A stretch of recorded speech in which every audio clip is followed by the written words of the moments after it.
Sí está haciendo calor, ¿verdad? No me lo imagino. ¿Quieres que prendamos? Sí, de. Lo tenemos- lo Traigo tenemos el. ido a hacer mal. Sí. Es que luego se prende automáticamente. Está ya. Perfecto. Entonces con este avanzo, ¿verdad? Con la flecha y la luz es esta de acá. Perfecto. Así como. ¿Qué hice? Yo lo hice. Ajá, yo lo hice. Ajá. Es que según yo quería probar la luz. Sí. La luz es el rojo. Ajá, ya, es que pensé que era Ok. esta. Ah, Ok, sí, la sí, luz sí, es sí. esta, ya. Perdón, ya no lo vuelvo a mover.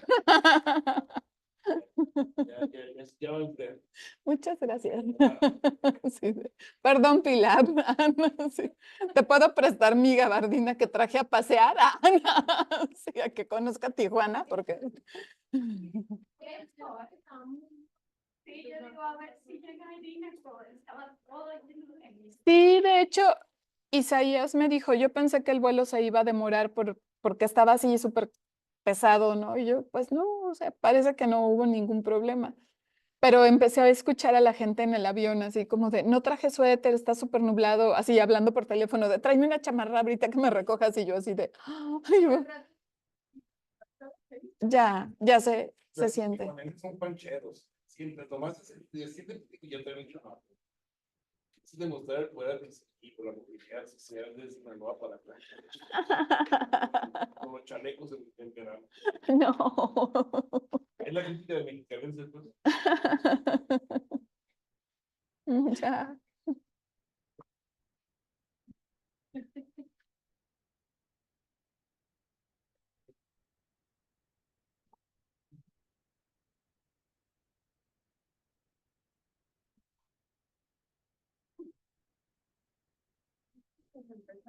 Sí. Y no está en comentario.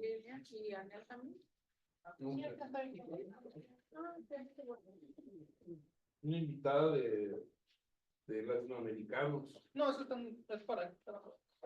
De adorno. Ok, yo hablo, ya lo traigo. Ok, sí. Ujú. Bueno, pues, buenas tardes. Ay, ¿por qué está aquí? Se está Ah, sí, escuchando. está bien, ya está. Bueno, yo ya no. Sí, porque para que se escuche la grabación. Muy bien.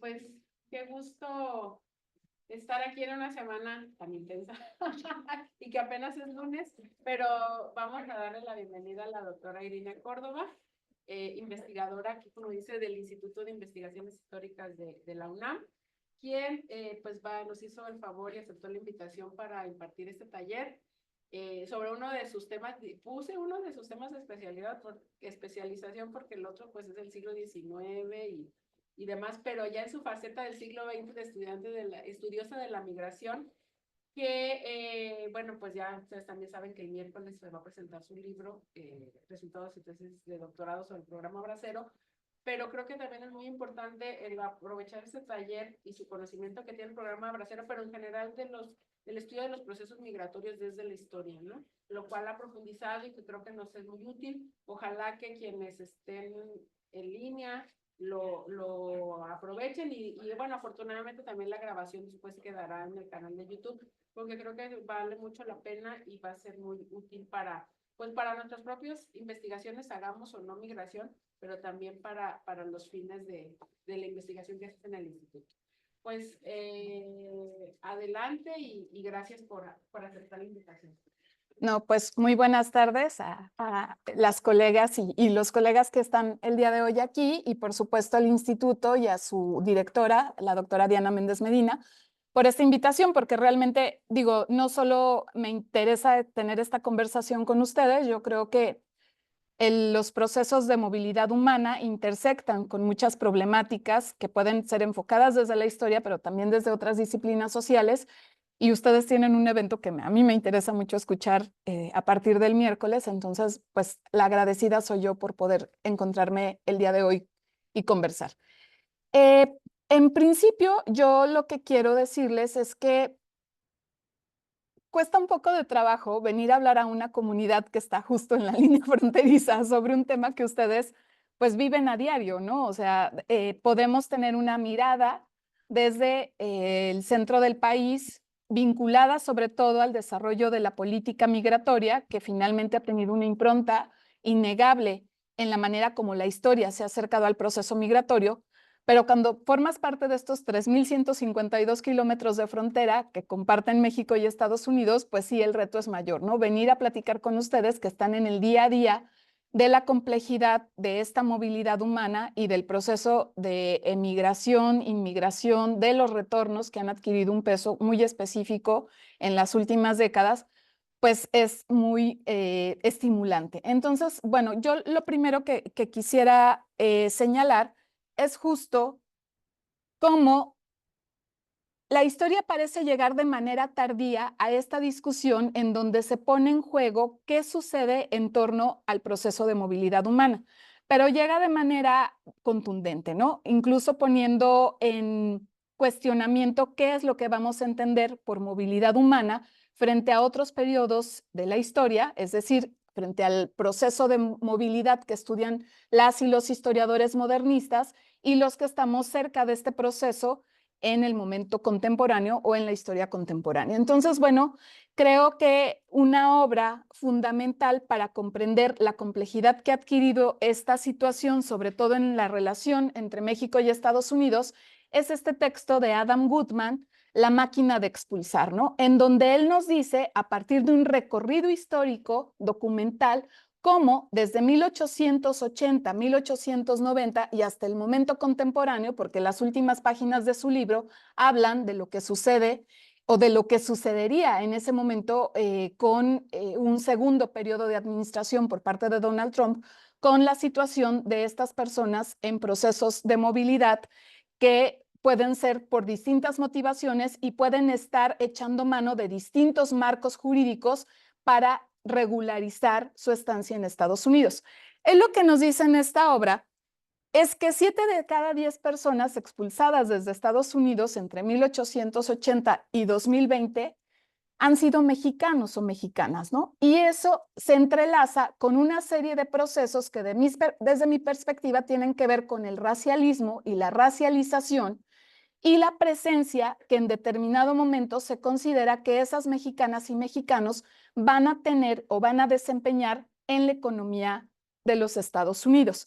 Obviamente, y eso ustedes, insisto, lo saben mejor que nadie, pues esta es una frontera o este lindero es una línea fronteriza que tiene que ver con un acontecimiento que tiene lugar a mediados del siglo XIX o cerca de mediados del siglo XIX y la firma de un tratado entre las dos naciones, ¿no? O sea, entonces hay personas mexicanas o de origen mexicano a los que los cruza esa frontera, o sea, no necesariamente hay un proceso de movilidad, sino que en medio o como resultado de esta guerra, ellos quedan del otro lado y la experiencia que han desarrollado a partir de esa situación, pues es muy distinta a aquellos que han llegado después ya en este desarrollo de una política migratoria o de políticas migratorias que en determinado momento hacen deseables o indeseables a ciertos grupos humanos.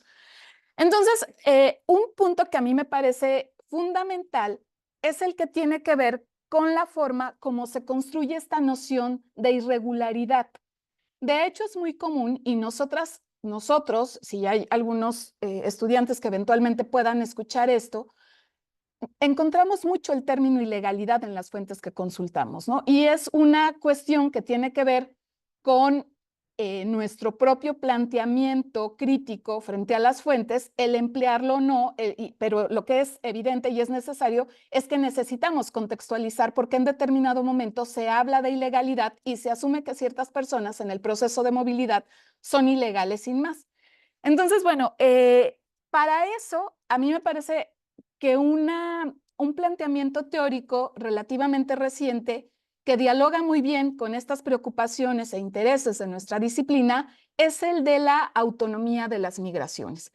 Y la autonomía de las migraciones es justo un planteamiento que surge desde la geografía crítica y que han desarrollado sobre todo los geógrafos que están estudiando estos desplazamientos contemporáneos y que nos dicen que lo que podemos advertir a lo largo del proceso histórico, y que lo hace muy bien Adam con esta revisión de documentos de archivo que él lleva a cabo, es que la irregularidad se produce, o sea, que nadie es ilegal en sí, pero que hay esquemas políticos y económicos que en determinado momento hacen que sea muy normal hablar de ciertas poblaciones como poblaciones ilegales o irregulares, porque finalmente lo que estos teóricos de la autonomía de las migraciones observan es que hay un desprecio ya muy abierto, muy consensuado entre las disciplinas sociales para no hablar de ilegales, pero cuando usamos una categoría como irregulares, pensamos que estamos siendo más correctos, más críticos y de alguna forma humanizando estos procesos de desplazamiento, pero no nos damos cuenta que estamos cayendo en las mismas dinámicas, ¿no? O sea, la irregularidad también se construye y en ese sentido nosotros tendríamos que tener un mayor ojo crítico para pensar por qué en determinado momento una persona se vuelve irregular en el proceso de movilidad. Estos teóricos de la autonomía de las migraciones, y aquí me remito al trabajo de un colega de la UNAM, del Instituto de Geografía, que es el doctor Guillermo Castillo Ramírez, lo que hacen es descentralizar el papel que ha tenido a lo largo del estudio de las migraciones la política migratoria, es decir, lo que el Estado nos dice sobre los migrantes que pueden ser deseables o indeseables en determinado momento, y mirar las experiencias migrantes. Y eso le da mucha potencia a esta postura crítica de por qué en determinado momento una persona puede volverse irregular o puede salir de esa irregularidad, al desarrollar ciertas actividades, ¿no? Entonces, bueno, eso tiene un peso que me parece significativo para el planteamiento de las investigaciones históricas, y el otro es ya más como de índole semántica, ¿no? Últimamente se habla mucho de movilidad humana en todas las disciplinas. Sin embargo, estos geógrafos críticos consideran que si bien es cierto que la movilidad humana existe prácticamente desde el principio de los tiempos, lo que sí tendríamos que tener muy claro es que el proceso migratorio tiene que ver completamente con el surgimiento del Estado. O sea, no hay migrantes si no hay Estado, ¿no? Entonces, bueno, es como una primera llamada para ubicar dónde está el punto o dónde está el hincapié de esta condición política de la producción de las movilidades humanas transfronterizas, sobre todo, y pensando en el caso específico de Tijuana y de San Isidro. Vamos a ver entonces, a partir de esta posibilidad de tejer miradas críticas en torno a los procesos de movilidad, a las migraciones, a la caracterización de los migrantes, una sucesión de hechos o de etapas que nos hablan, y ahí sí el ejercicio tiene que ser como muy amplio. Dirección, y se la mueves. Ah, perfecto. Así, ya que se le quitó eso. Muy bien. Entonces, así, y lo puedo mover con las flechas. Muy bien. Vamos a tener una primera etapa que en términos generales hay un consenso entre historiadoras e historiadores, arranca en 1880 cuando Estados Unidos se plantea por primera vez decir quiénes son estas poblaciones indeseables que no queremos que lleguen. Y ese discurso y esa legislación se va a tejer en torno a la población china, ¿no? O sea, son los primeros que van a ser caracterizados como indeseables. Hay una ley antichina en 1882 y después, hacia 1907, la población japonesa también va de alguna forma a verse afectada por estas medidas. Esta prohibición para la llegada de población de origen oriental que había estado transitando desde sus lugares de origen hacia la costa oeste de Estados Unidos va a hacer que entre 1880 y 1941 también el porcentaje de mexicanas y mexicanos crezca. ¿Por qué? Porque al rechazar la presencia de estas personas de origen oriental, lo que se necesita o lo que se establece como una necesidad va a ser sustituir esa mano de obra, ¿no? Y pues ahí aparece maravillosamente esta amplia frontera y esta población mexicana dispuesta a venir a trabajar de manera temporal en las distintas tareas que en determinado momento desempeñaba la población china y la población japonesa. Los historiadores, las historiadoras, tenemos en el marco temporal propuesto por el antropólogo Jorge Durand, uno de los mayores asideros para poder realizar nuestras propias indagaciones sobre el proceso migratorio entre México y Estados Unidos. Y Jorge Durand ve esta uniformidad de algún modo en las prácticas de contratación, en las políticas migratorias entre 1880 y 1941. están estas leyes que rechazan a la población de origen oriental. Más adelante van a comenzar a trabajar, y nos vamos a referir a ellas, comisiones específicas que van a profundizar sobre estas razas, que es otro término que va a ser muy importante en esta primera parte del siglo XX, que van a ser o van a constituir grupos deseables o indeseables, ¿no? Se ha calculado que ya a finales del siglo XIX, en esta lógica de sustitución, hay alrededor de 70,000 personas mexicanas que están laborando sobre todo en estos procesos expansivos que tienen que ver con las líneas férreas y que tienen que ver también con la inversión en la agricultura en Estados Unidos.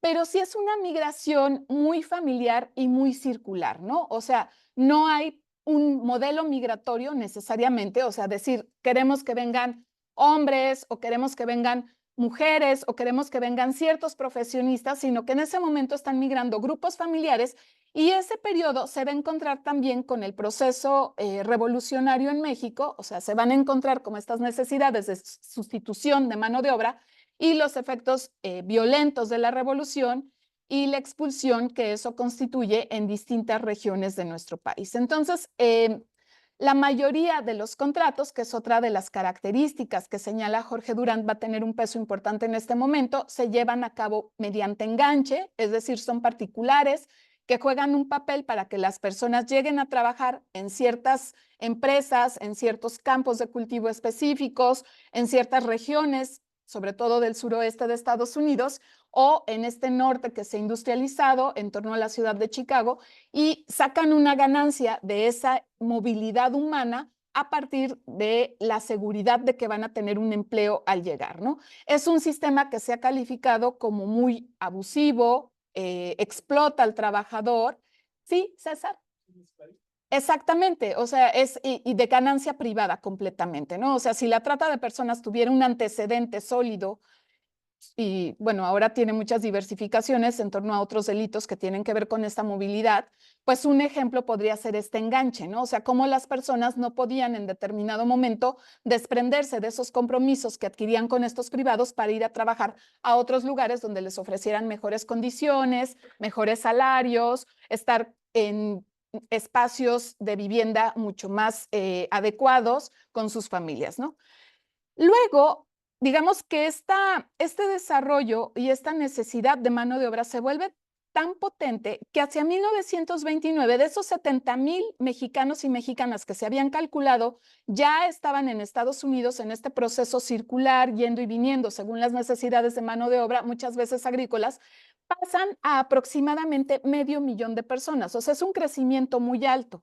Y ese 500,000 de personas se va a mantener muy constante, sobre todo hasta la década de los 60, aunque el modelo migratorio va a variar por muchísimas circunstancias.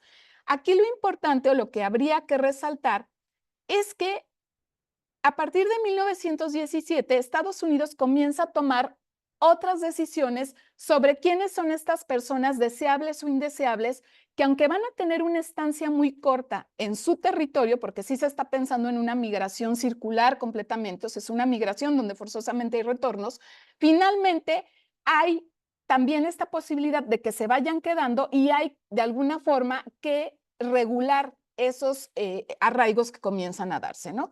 Entonces, una de esas primeras medidas que Estados Unidos toma para controlar esos arraigos tiene que ver con una ley migratoria que en 1924 establece cuotas por ingreso de nacionalidad de origen. Y además, la creación de una institución que sigue jugando un papel muy importante en torno a al control y vigilancia de la frontera, que es la patrulla fronteriza, ¿no? En 1917 se da esta discusión sobre la ley de cuotas, la ley migratoria que establece estas cuotas, y en 1924 se crea la patrulla fronteriza. No obstante, es entre 1907 y 1911 cuando se va a dar. Voy a pasar a la siguiente página y luego me regreso a la línea del tiempo. Cuando se va a dar una discusión que va a mostrar con mucha claridad cómo se mira la población mexicana y de origen mexicano en Estados Unidos. Y es esta comisión Dillingham que va a discutir, bueno, algunas autores dicen que fue hasta 1910, otros llevan lo de la discusión hasta 1911, pero aquí lo que me importa destacar es que elabora este diccionario de razas y gentes dentro de una obra mucho más amplia. Este solo es un tomo, el tomo quinto, pero es un informe de 41 tomos en donde va a catalogar a las mexicanas y a los mexicanos como personas indeseables. O sea, llegan, desempeñan un trabajo, pero habría que desarrollar políticas, estrategias, campañas de vigilancia para que no se establezcan en México. Y eso tiene que ver, por un lado, con la idea y el peso de los prejuicios que pesan, o sea, que existen ya en estos primeros años sobre aquellas mexicanas y mexicanos que se quedaron o que fueron de alguna forma atrapados por una frontera que resulta de la guerra, ¿no? O sea, estas personas eran miradas como una isla cultural en Estados Unidos y eso generaba problemas y rechazos. ¿Por qué? Porque se enlazaba una percepción muy estereotipada sobre estas, digamos, familias que seguían hablando español, que observaban un catolicismo distinto al que los angloestadounidenses consideraban que ellos observaban, que de alguna forma mantenían una entrañable comunicación con personas que vivían en México, ya fuera por vínculos familiares, laborales, comerciales, y entonces se consideraba que la frontera o este espacio cercano a la línea fronteriza, pues era como una isla cultural, ¿no? Y que lo que habría que hacer para transformar esa isla cultural era justamente atraer a una población de origen anglo y lograr que esta población de origen mexicano poco a poco fuera perdiendo pues lo que se consideraba como su identidad. Hoy sabemos que las razas no existen, o sea, desde que se descubre el genoma humano, pues se establece que hay una diferencia muy poco, digamos, profunda en términos genéticos para hablar de razas. Sin embargo, lo que sí sabemos que existe y que opera de manera muy potente en este periodo es la racialización y el racialismo, y que continúan teniendo un peso enorme sobre la forma como son vistas las personas de origen mexicano, mexicanas en Estados Unidos. Una pregunta. Sí, Víctor, claro. ¿Hay manera de confrontar con lo que está opinando este diccionario con respecto a los cubanos u otros grupos étnicos hispanos cercanos a la Unión Americana o que son parte de Norteamérica como puertorriqueños? Yo creo que el primer punto tiene que ver con la propia postura de ciertas comunidades hispanas frente a estas leyes.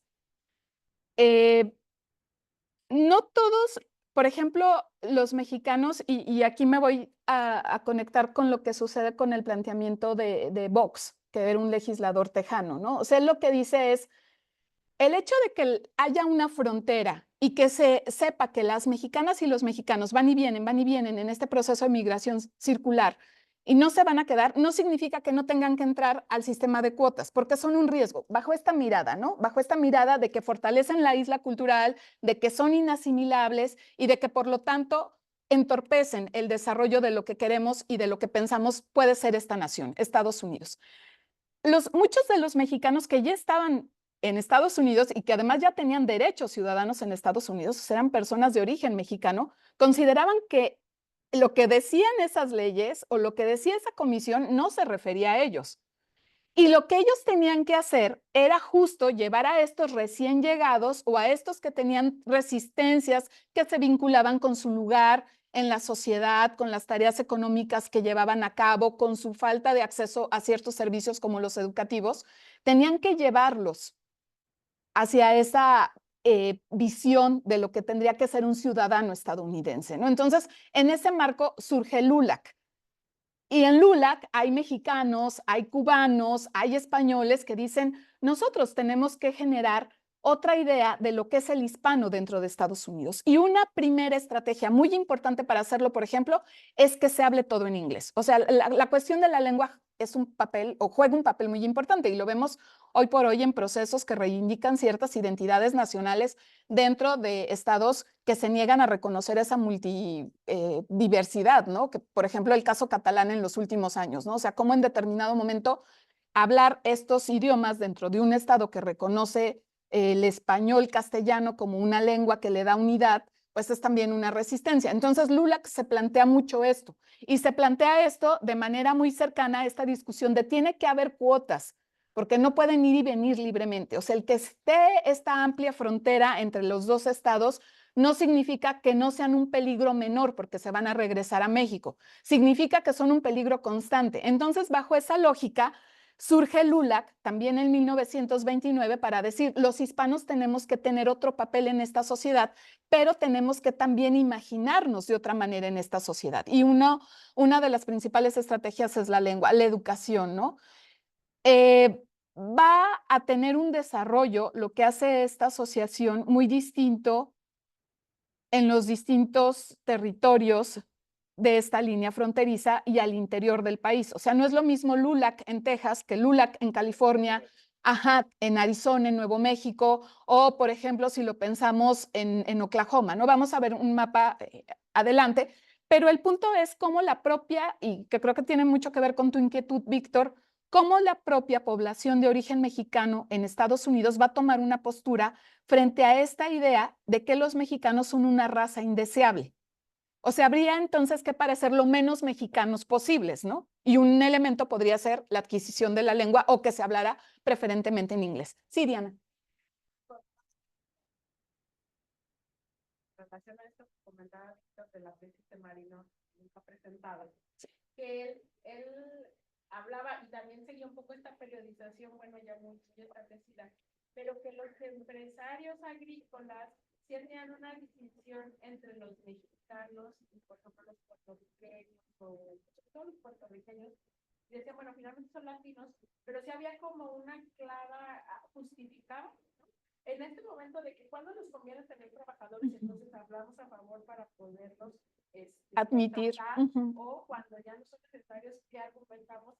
Pero en el caso, yo entiendo que tú estás hablando de una comisión del Estado, sí, ¿no? Porque lo que él presentaba en su tesis eran los argumentos de los empresarios agrícolas para decir por qué no, antes obviamente de los años 20, por qué no detener el arribo de trabajadores mexicanos, porque finalmente ellos iban a regresar a México, ¿no? No eran como los puertorriqueños, hablaban de los puertorriqueños. Entonces, no sé si en ese sentido vaya tu pregunta, porque claro, para el 29 ya no pensaban lo mismo, ¿no? O sea, ya decían, no, claro, hay que sacarlos, pero sí recuerdo que un argumento a favor de los mexicanos ante los puertorriqueños es que ellos iban a regresar tranquilamente a México, bueno, para ellos, ¿no? No iban a tener una presencia permanente, pero entiendo que estamos hablando de grupos diferentes, ¿no? Sí, o sea, yo creo que todos están en este discurso racial en ese momento, o sea, insisto, y les quería leer como dos definiciones que creo que le dan claridad al argumento, ¿no? O sea, las razas no existen,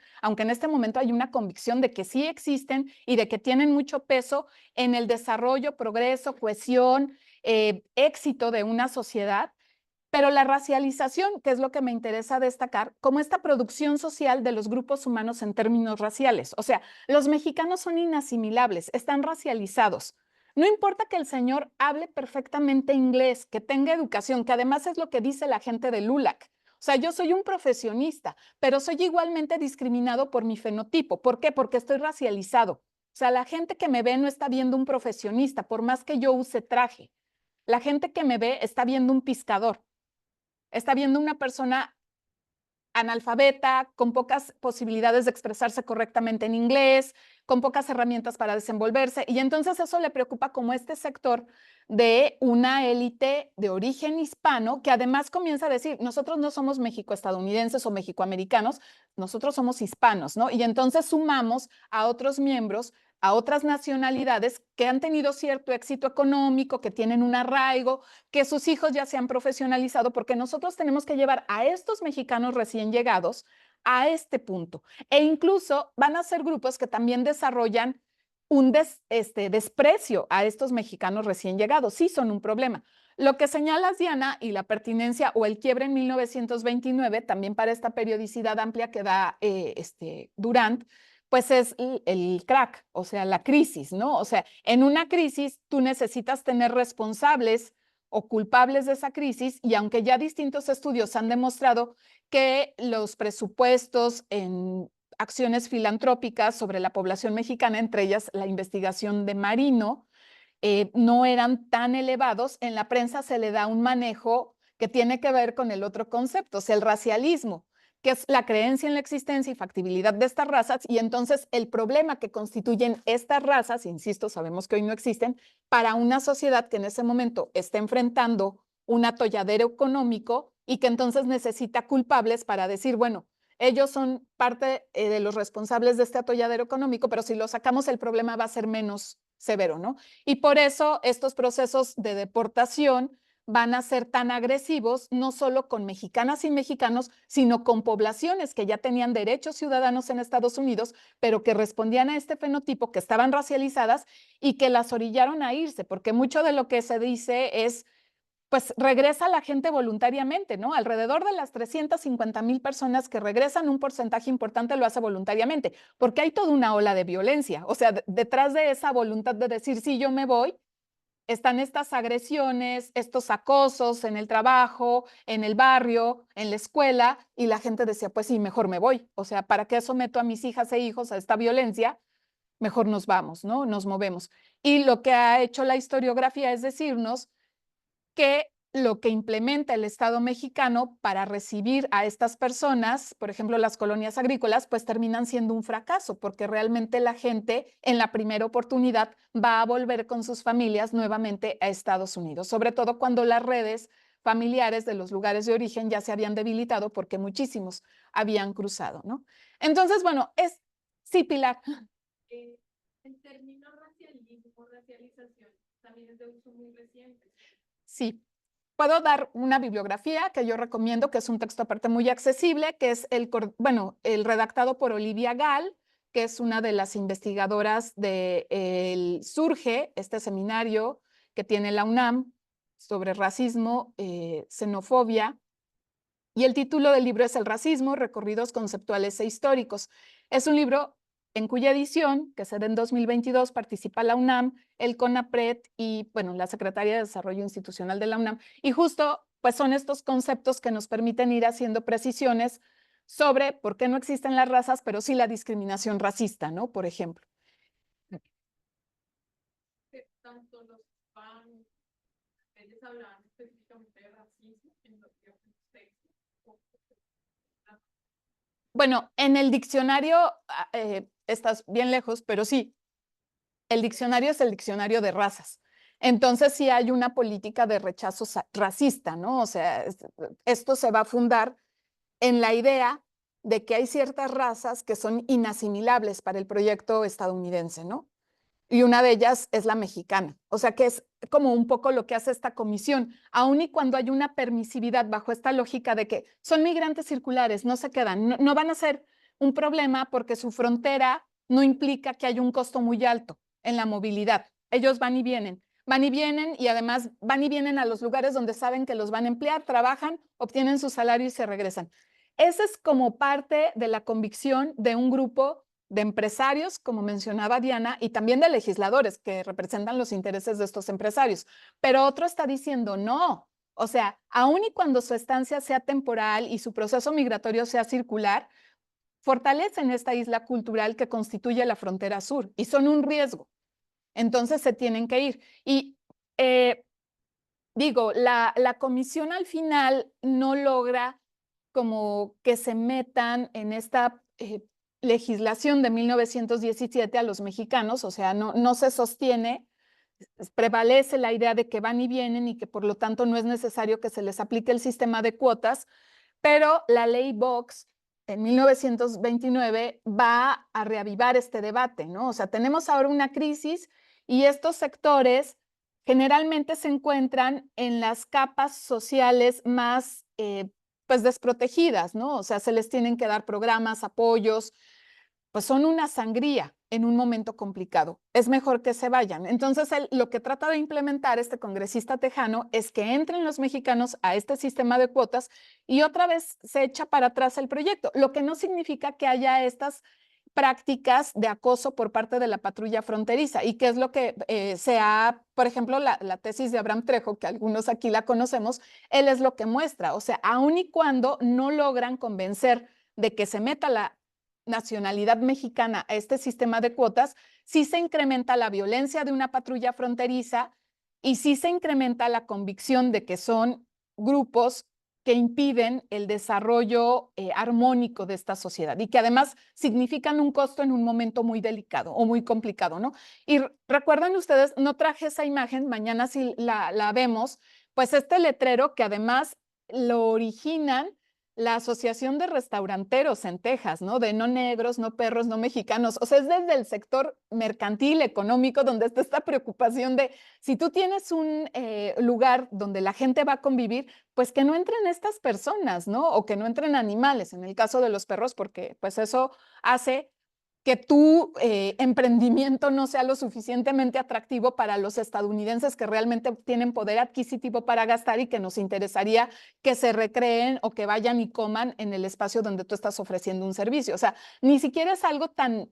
A lo que voy es que el hecho de que lo haya implementado la Asociación de Restauranteros nos dice mucho sobre esta convicción, sobre esta idea común y sobre esta racialización. O sea, no había que hacer mucho para convencerlos de que sí son un problema, ¿no? Y no los queremos en los mismos espacios públicos que ocupan otros sectores de la población estadounidense. Tengo una pregunta. Sí, Víctor. Ajá. ¿Hay alguna restricción para que los mexicoamericanos, antes de 1929, tengan cuentas bancarias? Porque me da la impresión que mucho de la... Ahorita dijiste que el caso de las colonias agrícolas es el caso de las colonias agrícolas que estudia la MIS, pero aquí en el Distrito Norte de la Baja California, las colonias agrícolas con Rodríguez fueron muy exitosas.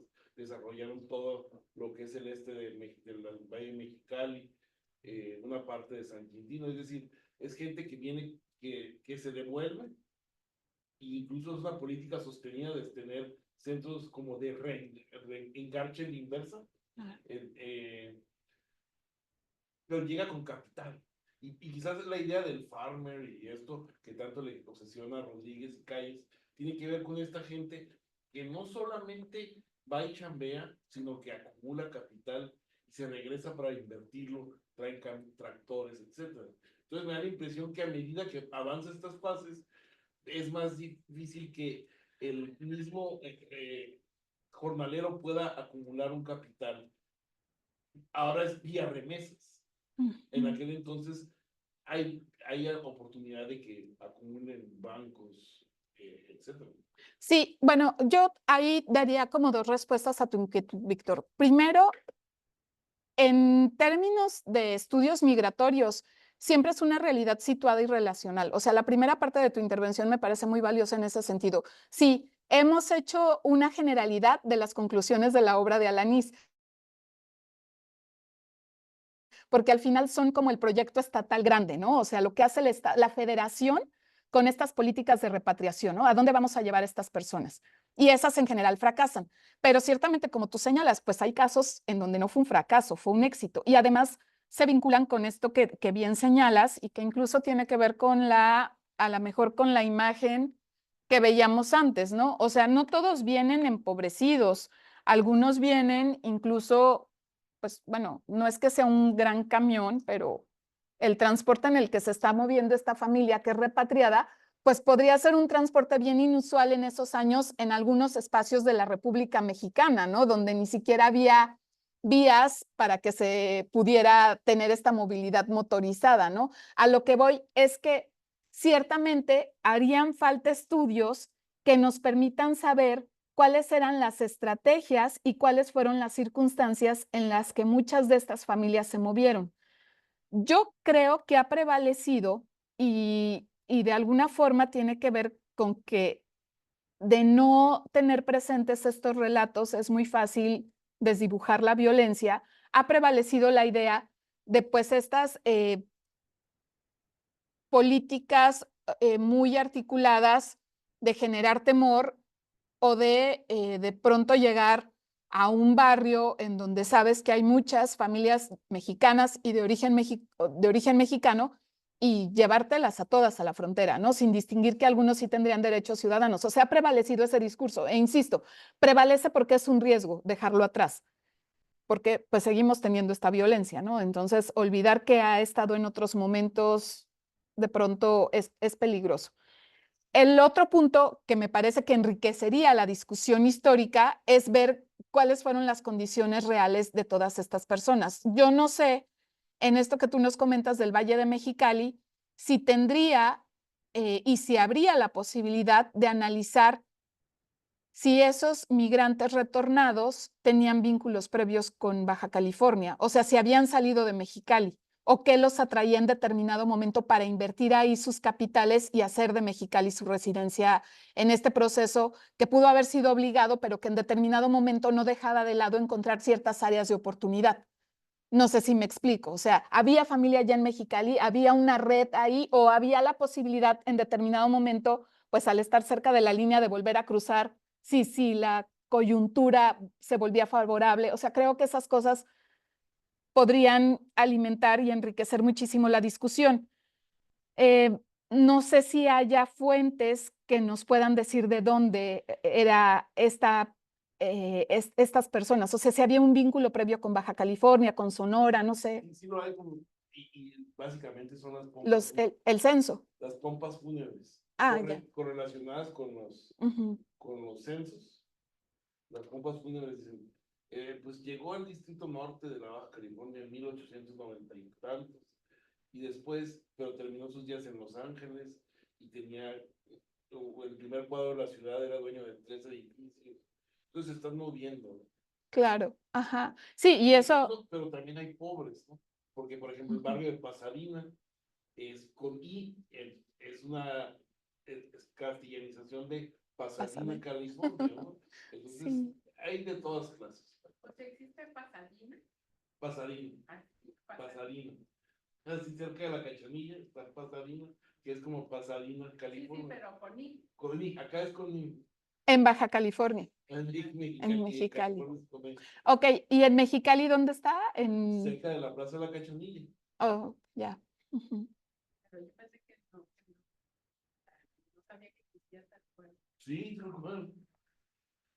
Pero es que pensaba en eso para el espacio que yo estudié, que justamente es eso, ¿no? O sea, pero también de qué época hablas, porque algo que dice en la misma, el caso, en el artículo donde habla sobre los repatriados, ¿no? Los que llegan a los distritos de riego, Ujú.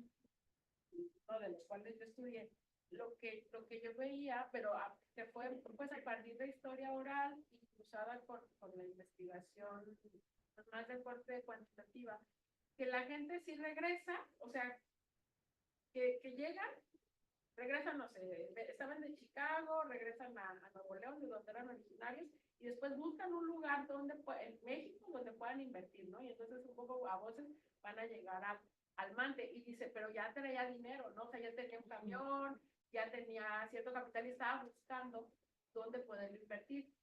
Entonces, pero digamos que como que esos casos que yo puedo encontrar en ese espacio sí rompen con esta visión de Alanis, que bueno, lo tienen en el artículo y luego ya lo En el libro. en el libro, pero el de decir que todos en automático regresaron, y bueno, no en automático, pero sí fueron quienes poblaron y desarrollaron los distritos de riego, pero como una política, o sea, porque los distritos de riego se construyen como parte de una política nacional y son traídos esos mexicanos, pero yo no, en esa lógica el Mante no figura, pero eso no quiere decir que no haya habido mexicanos que además eran trabajadores temporales, también los que regresan sí. Con la crisis del 29, eran personas que dicen es que hace 5 años o 7 años estaba en Estados Unidos, pero eran, finalmente ellos seguían consiguiendo como migrantes, algún día iban a regresar a su país. Sí, yo creo que es muy importante lo que comentan en estas dos intervenciones, porque si Voces de la Repatriación deja la idea de que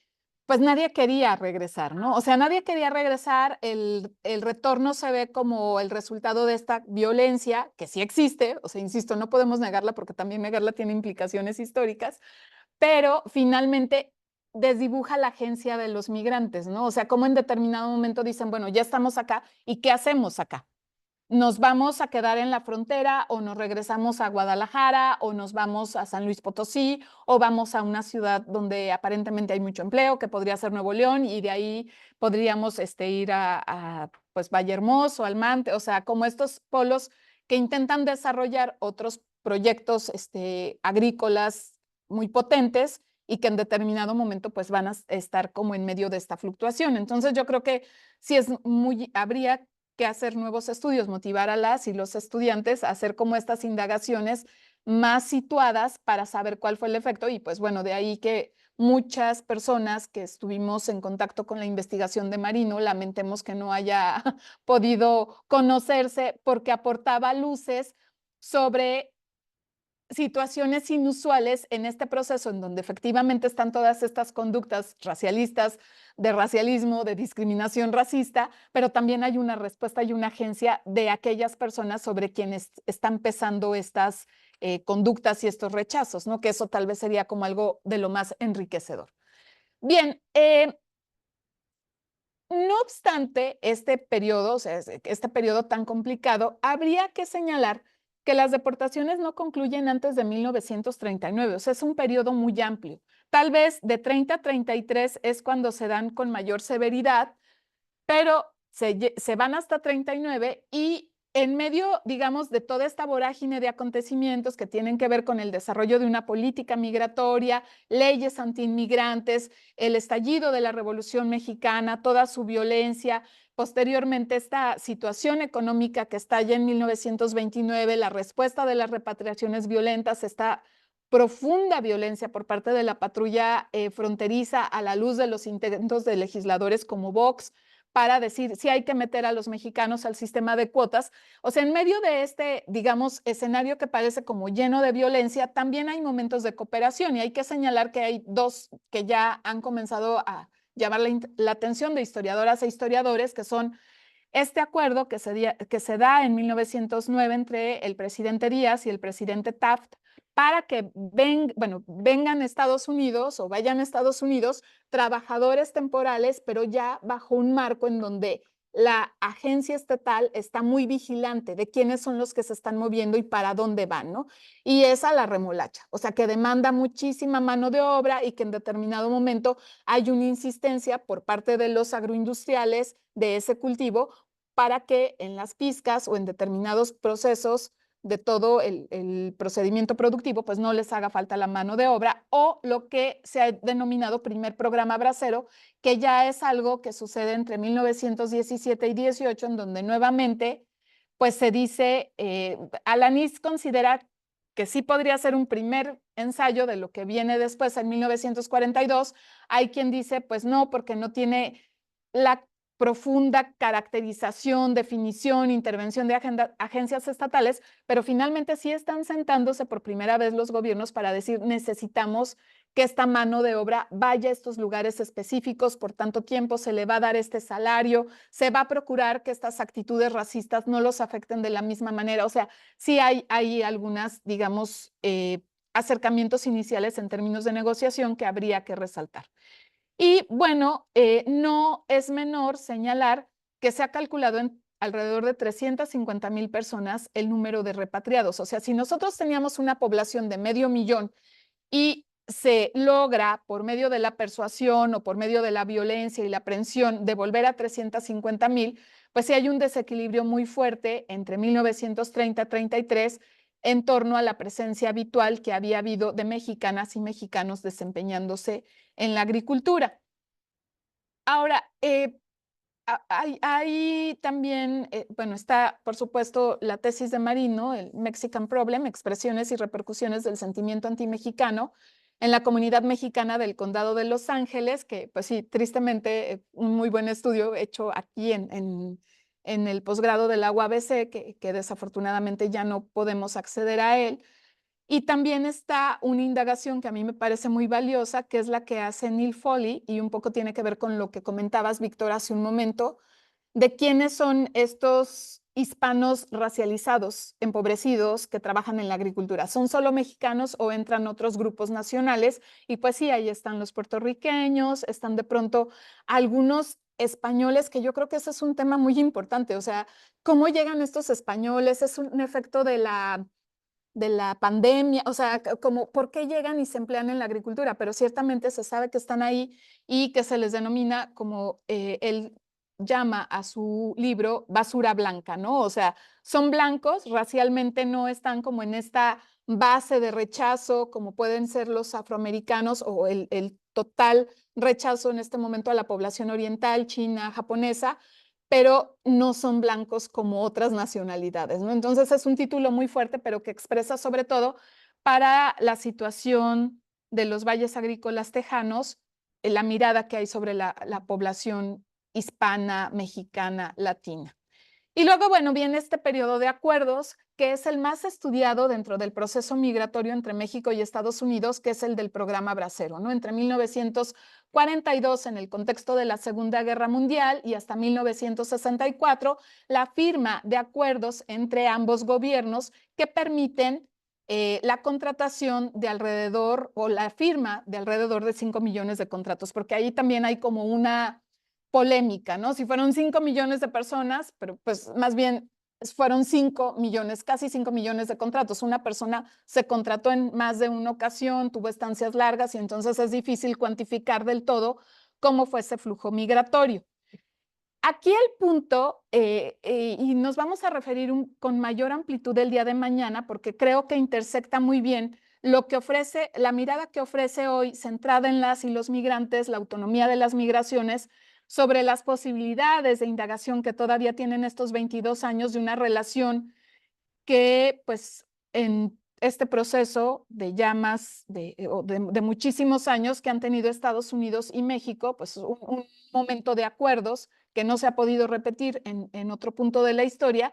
Aquí lo importante es, creo yo, que el programa no es uniforme, o sea, que hay que considerar que la conclusión de la Segunda Guerra en 1945 significa que para muchas personas la vía ya no tendría que darse como se dio en 42, o sea, cuando sí era muy necesaria esta mano de obra porque se habían ido todos estos hombres al frente y entonces había un movimiento en toda la estructura económica en Estados Unidos y era necesario que se sustituyeran estos hombres en las vías férreas, en el campo, sobre todo, en otras labores ganaderas, algunos en la minería.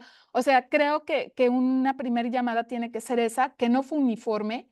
A partir de 1946, y eso lo ha estudiado muy bien Catherine Betzina, hay la insistencia de que se deje de nuevo a este flujo natural que tiene que ver con la oferta y la demanda, con la necesidad específica de ciertos cultivos en las cosechas, el paso de mano de obra, ¿no? O sea, no tendrían por qué estar interviniendo los estados. Y a partir de 1951, con una ley pública que le va a permitir a los empleadores en Estados Unidos contratar a personas que ya habían ingresado a Estados Unidos. O sea, no esperar todo este proceso en donde los aspirantes a un contrato como braceros desde sus comunidades entraban a una lista municipal y luego iban a una ciudad donde había un centro de contratación y se sometían a un proceso de revisión y luego los mandaban a un centro de recepción en la frontera, en algunas ciudades de la frontera de Estados Unidos, y desde ese centro de recepción las asociaciones de agroindustriales iban y decían, pues yo necesito 20 personas por 3 meses y se los llevaban a los campos. O sea, todo eso se evitaba con la Ley Pública 78, que a partir de 1951 decía, bueno, si usted agroindustrial necesita 30 trabajadores y sabe que en el rancho de al lado hay 50 braceros y pronto van a desemplear algunos, ya no vaya a solicitar al centro de recepción a los trabajadores, vaya directamente a ese rancho y ahí contrátelos. El gran problema es que esa ley estipulaba una vigilancia sobre el momento de ingreso de esas personas que tenía que ver con que hubieran llegado como braceros en un periodo, o sea, que no hubieran emigrado ayer en la noche y fueran indocumentados y se quisieran contratar, y eso nunca se observó realmente. Entonces, lo que hizo esa ley fue, pues, motivar que mucha gente se moviera como trabajador indocumentado, porque sabía que iba a encontrar el trabajo. Y por otro lado, que yo creo que eso es como de las áreas de oportunidad y lo vamos a ver el día de mañana, dio paso a un juego pues creo que siempre hay un margen con la ley de jugar con ella, pero en este caso era un juego interesante porque en determinado momento, con este conocimiento de que no había vigilancia y había una necesidad de trabajadores, pues la gente cruzaba con sus familias, ¿no?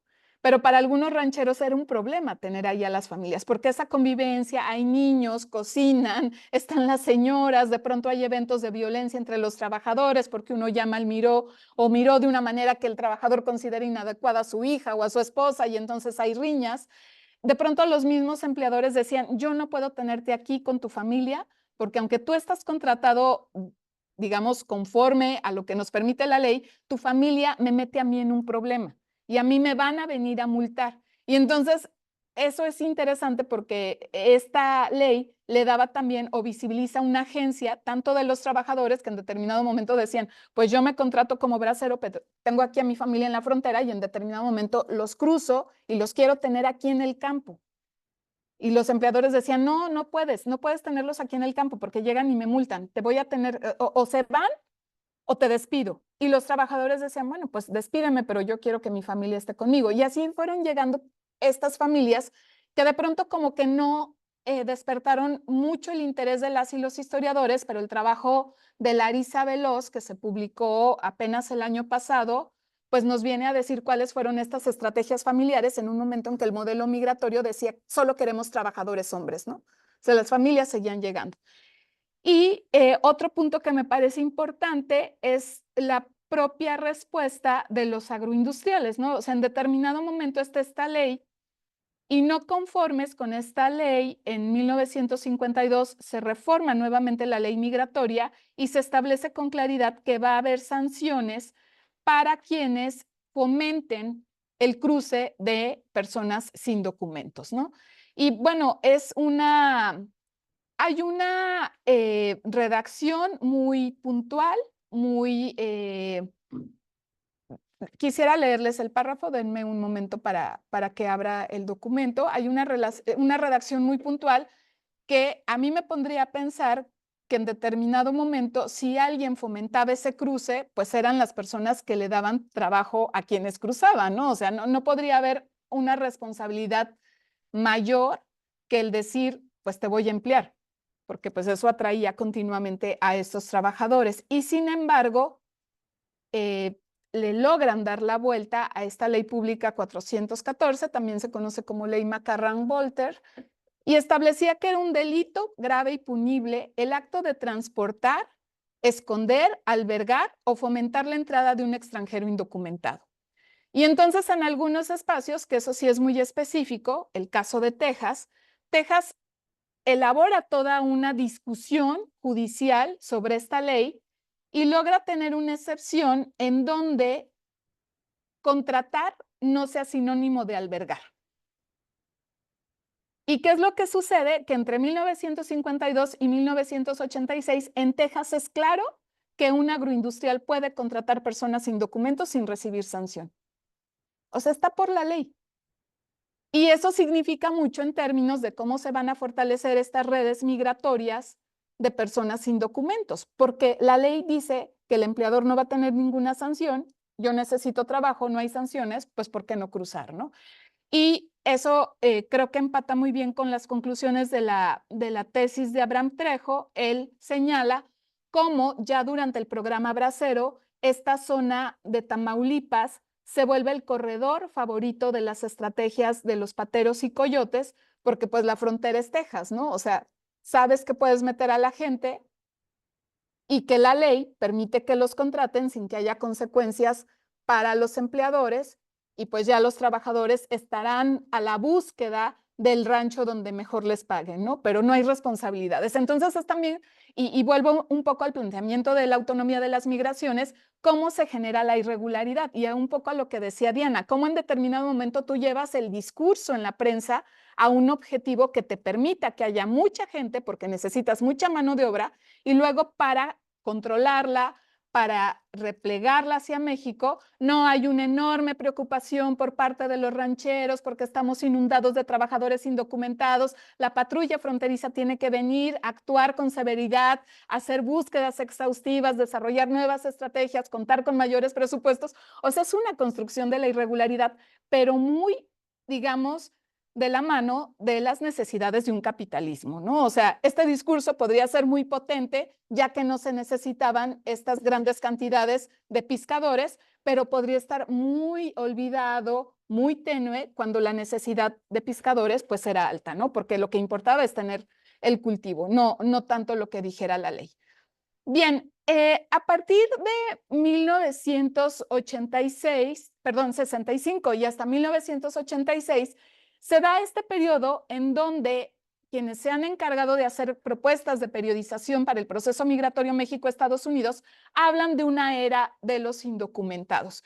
Y aquí yo creo que el principal aporte se encuentra justo en esta definición que hace el propio Jorge Durant de una frontera de doble batiente, ¿no? O sea, estas puertas que abren para los dos lados y que te permiten tener un flujo sin controles y que tienen que ver justo con la vigencia del Texas Proviso, ¿no? O sea, puedes pasar porque te van a contratar y como contratar no es sinónimo de albergar, no hay delito, no te van a sancionar y entonces tú satisfaces tus necesidades de mano de obra con mexicanas y mexicanos. Se habla poco de eso y ya la responsabilidad no es tuya, ¿no? Kelly Little Hernández, que ha desarrollado esta historia de la patrulla fronteriza, pues sí nos dice que a partir de 1965 la patrulla va a tener como una pérdida de presupuestos, de interés, si lo comparamos con lo que sucede en la década de los 50, ¿no? Sobre todo en esta operación Espalda Mojada de 53-54, en donde sí había un discurso de vamos a proteger la frontera, pero aparte es un discurso inmediato a la propia autorización que los tejanos logran de que no haya sanción, ¿no? O sea, tú echas a andar la ley migratoria, luego dices, bueno, pero contratar no es sinónimo de albergar, ¿eh? Entonces, ustedes no van a ser responsables porque ustedes contratan, dan trabajo, no albergan. Así que es como de, tienes a la gente viviendo en el campo de trabajo, ¿cómo puedes hacer esa disociación? Pues se hizo. Y luego viene como toda esta insistencia de sí estamos protegiendo la frontera, aquí no puede operar una lógica distinta a lo que la ley migratoria establece, pero pues realmente les dura un año. Sí es muy potente porque es alrededor de más de 1 millón de detenciones, pero después va perdiendo fuerza y ella lo demuestra con su revisión documental y en 65 pues sí cae todavía más esta persecución de personas sin documentos porque se hace mucho más cómodo en virtud de que ya no hay esta regulación del programa Bracero y entonces la gente ha fortalecido sus redes migratorias, sabe dónde la van a emplear, algunos han comenzado a construir arraigo. Es muy significativa la participación de las mujeres a partir de esos años, o sea, finales de la década de los 60, y pues el flujo llega a ser tan potente y dinámico que pasamos nuevamente de 500,000 de personas en el conteo demográfico de mediados de la década de los 60 a más de 2 millones de personas mexicanas en 1980, ¿no? O sea, no solo se trata de esta migración circular en respuesta a las demandas temporales del empleo, sino ya un arraigo en donde las familias están decidiendo que no solo viene el señor a trabajar, sino que vienen esposas o parejas, hijos, algunos comienzan a traer otros familiares, es decir, los padres, los primos, los hermanos, y pues eso nos da un panorama mucho más complejo hacia 1986. Y bueno, hay una ruptura o se considera que aquí se llega a una transformación importante de lo que es esta llamada era de los indocumentados a partir de la legislación migratoria que constituye la IRCA, ¿no? O sea, esta nueva ley que lo que se plantea es, vamos a regularizar la estancia de este 2 millones, más de 2 millones de personas que ya están aquí para evitar que vengan más, que tiene una lógica muy complicada y que lo que demuestra, y que creo que tiene mucho que ver con el argumento de Adam Goodman, es que no importa que el gobierno estadounidense sea demócrata o republicano. O sea, ambos partidos han desarrollado políticas de rechazo hacia la población de origen mexicano o mexicana y ambos partidos también en determinado momento se han aprovechado de esta población, han cambiado completamente el discurso y el presidente que emite esta reforma, pues es uno de los más conservadores en la historia de ese país en el tiempo reciente, que es Reagan, ¿no? O sea, él no tiene ningún empacho en decir, yo impulso esta reforma, pero el objetivo final sí es que ya no vengan más, ¿no? O sea, que se queden estos que están y ya. Y que también es una perspectiva muy arbitraria y poco sensible del proceso migratorio, o sea, considerar que como que tú cierras una llave y entonces deja de haber un flujo de agua porque has cerrado la llave, ¿no? Y es esa lógica de, bueno, aquí ya los que están van a ser regulares, van a tener su residencia, van a poder implementar procesos de reunificación, pero ya no van a venir otros nuevos más, ¿no? Y es a la, digamos, lectura ya de la década de los 20 de este siglo, pues lo que se vio es que por lo contrario, lo que se hizo fue motivar mayores cruces, fortalecer de manera más importante esta presencia de personas de origen mexicano y mexicanas. Y en este sentido, me gustaría que viéramos el mapa, si es posible, Alexis, un poco estos recursos que se han diseñado y regresamos de nuevo después a esta línea del tiempo, pero sí me parece importante pensar en estos recursos que se han diseñado con datos censales que nos permiten, voy a hacerlo chiquito ahora. Ay, no tan chiquito. Sí,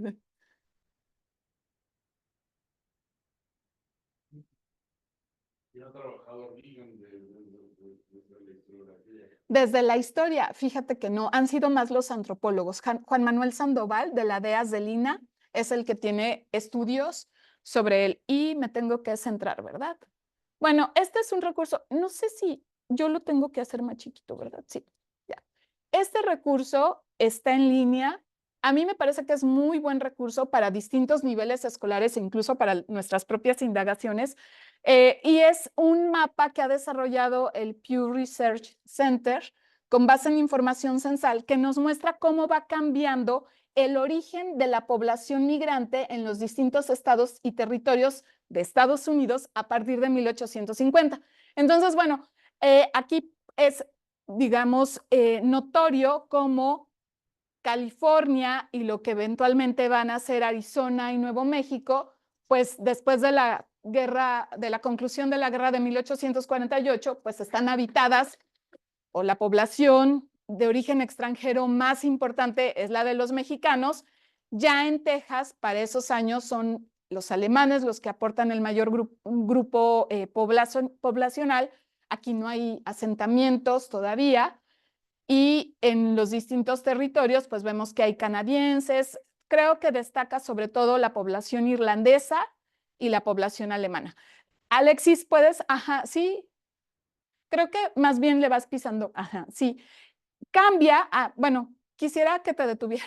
Sí, no que se fuera así de, no puedo hablar tan rápido. Así de, sí, en 60. Vean cómo la fiebre del oro luego modifica el origen extranjero mayoritario en el territorio de California. O sea, es muy impresionante cómo en unos años, o sea, llegan tanto chinos que sustituyen en el término de 10 años a la población original que era la de mexicanos, ¿no?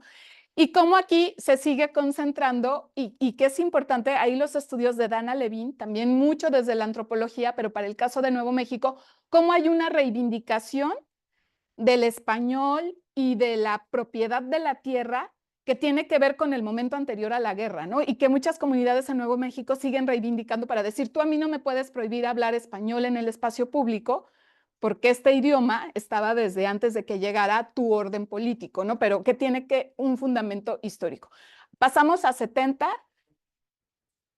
Irlanda, como aquí ya están divididos los territorios de Arizona y de Nuevo México, y es mayoritariamente mexicano. Aquí todavía el asunto que tiene que ver con los pueblos nativos, de cómo los vas a reducir. Sí, seguimos, por favor.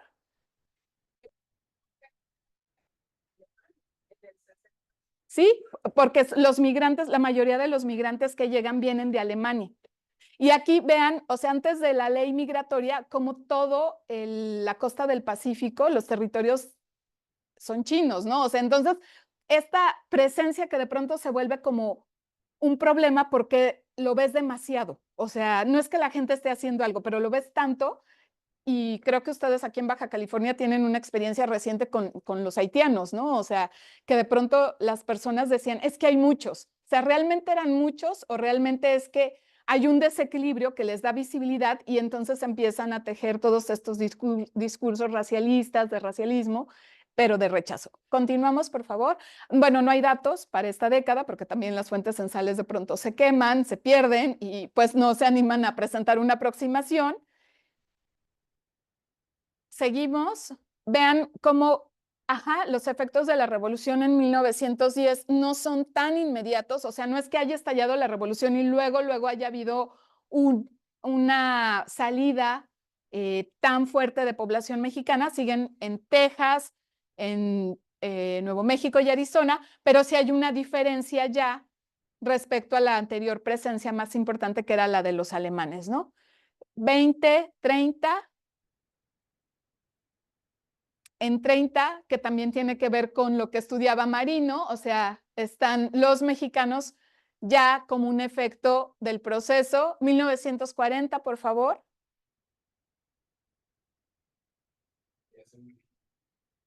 Continuamos. Continuamos, por favor. Y me gustaría, o sea, vean cómo después de IRCA, o sea, antes y después de IRCA, porque este conteo es de 80, ya la presencia mexicana se ha extendido, o sea, ya no está concentrada únicamente en estos 3 estados y en California, ya llegó al centro del país e incluso en los estados o en los territorios que hacen la frontera con Canadá. Entonces es importante ver cómo va creciendo y me gustaría que avanzáramos después de IRCA, que es esta política, cómo se extiende, porque los procesos que se motivan con la reunificación y con el otorgamiento de estas residencias, pues hacen que mucha gente que aparte estaba en el anonimato, que hay que mencionar esto siempre que trabajamos con fuentes cuantitativas, pues mucha gente tergiversa datos o evita hablar con la gente que levanta los censos, ¿no? O sea, no les abras, que no sepan, pero como el tener como esta presencia, y volvemos a la idea de cómo se construye la irregularidad, en este caso, cómo se construye la regularidad, pues hace que la presencia de población de origen mexicano ya sea mayoritaria. Vamos a 2000. 2010. Conquistamos. Y 2022. Este me encanta porque vean Honduras, acá en Luisiana. O sea, también este corredor que se ha vuelto México para las migraciones de tránsito ha hecho que en este momento sean hondureños la población extranjera de origen con mayor presencia en este punto, ¿no? Es Luisiana. Y van a subir a Oklahoma, ¿no? O sea, seguramente en 5 años, si se hace esta nueva aproximación, ya van a estar también en Oklahoma, pero está como súper singular, así como de cómo se va moviendo. Vean Guatemala también arriba. Sí, cómo va cambiando. Entonces, bueno, este recurso es muy lúdico porque está, digamos, está bien construido el uso de colores. Hay una explicación allá abajo, que ahorita no estamos viendo, pero bueno, te habla de una población aproximada o medible en estos términos. Estos son los porcentajes. Entonces, nos sirve mucho como para hacer preguntas de investigación y también para imaginar cuál sería el planteamiento de estos corredores de movilidad, o sea, por dónde se están moviendo las personas, ¿no? Para poder asentarse. ¿Tienen residencia o en general? Es en general, o sea, digamos que serían con documentos y sin documentos. Están los dos comprendidos. Y que ahí hay un subregistro, porque cuando la gente está sin documentos, pues evade responder estas encuestas, pero pues se van haciendo también instrumentos más finos. Exactamente. Sí, entre 80 y 90 es sorprendente, o sea, la cantidad de gente que seguramente ya estaba ahí en 80, pero que dice, no, no lo digas, ¿no? Y que ha sucedido también con DACA, o sea, que en determinado momento las familias decían, nos registramos y si los deportan, mejor hay que ver qué pasa con los primeros que se registran y ya en la segunda vemos si sí te registras, ¿no? O sea, como estas estrategias, y volvemos como a la agencia migrante, de decir hasta dónde yo me puedo proteger de un Estado que parece que está implementando una política pública que me favorece, pero que en determinado momento es una herramienta de control para saber dónde estoy y eventualmente implementar otro tipo de medidas sobre mi movilidad o sobre mi residencia. Y pues eso es singular, ¿no? O sea, siempre hay que tenerlo presente. Volvemos a, bueno, no sé si tengan No, alguna. es interesante cómo no solamente enfocando un grupo étnico en particular funciona, sino por lo que silencia en la otra medida. A mediados del 20, después del 30 al 90, la mayor parte del territorio tiene una migración alemana. Me da la impresión que son migrantes de la Unión Soviética, de la Puerta de Hierro, y,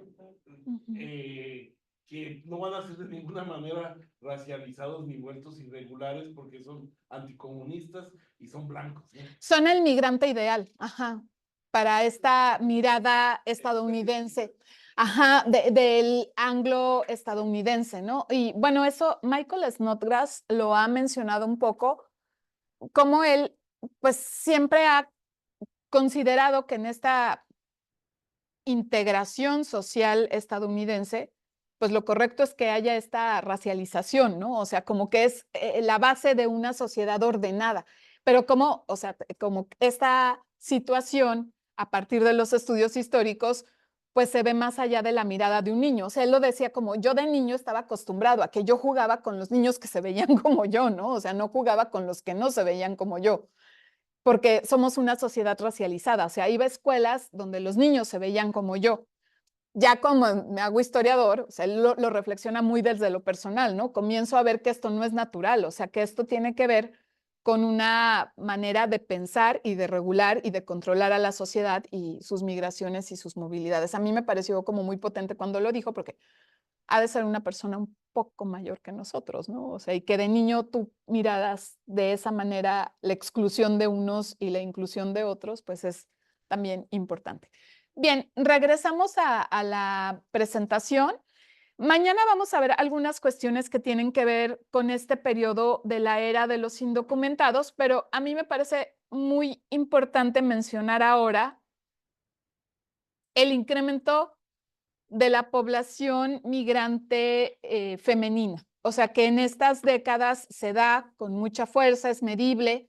Hay estudios, sobre todo desde la antropología. Hay un texto relativamente reciente publicado por el Colegio de México que se titula El género en la movilidad, en donde se habla de cómo las decisiones de las mujeres para dejar de ser migrantes circulares, pues afectan de manera más importante a las familias que cuando es una decisión de los hombres, ¿no? O sea, cuando una mujer dice, nos quedamos aquí, difícilmente otro miembro de la familia va a poder ir contra la forma como ese argumento se plantea, ¿no? Y entre lo que algunas de las y los estudiosos que se han acercado a este momento migratorio han destacado, pues tiene que ver, por un lado, con que hay cambios en el proceso de integración de la familia que hacen para algunas mujeres muy importante poderse quedar en Estados Unidos, ¿no? O sea, sienten que hay más derechos, sienten que la convivencia puede ser, aun y cuando están desarraigadas de la comunidad y probablemente no haya mucha familia para aquellas primeras que toman esta decisión, que puede ser una convivencia más equilibrada en términos de su capacidad para decidir sobre lo que se hace en la familia, ¿no? O sea, creo que son como perspectivas importantes para considerarlo.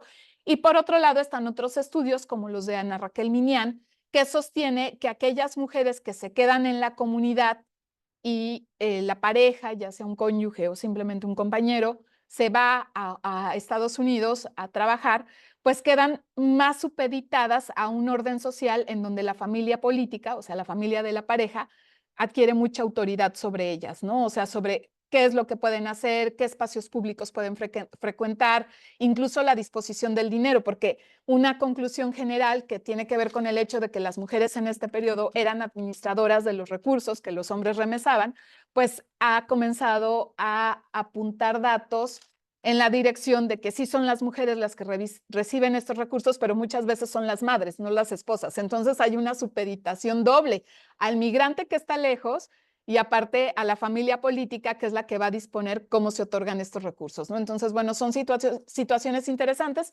Ella las estudia en familias michoacanas, pero seguramente, como mencionaba Víctor hace un momento, si hacemos este encuadre pequeño de regiones, de procesos más situados, pues vamos a encontrar una diversidad de experiencias.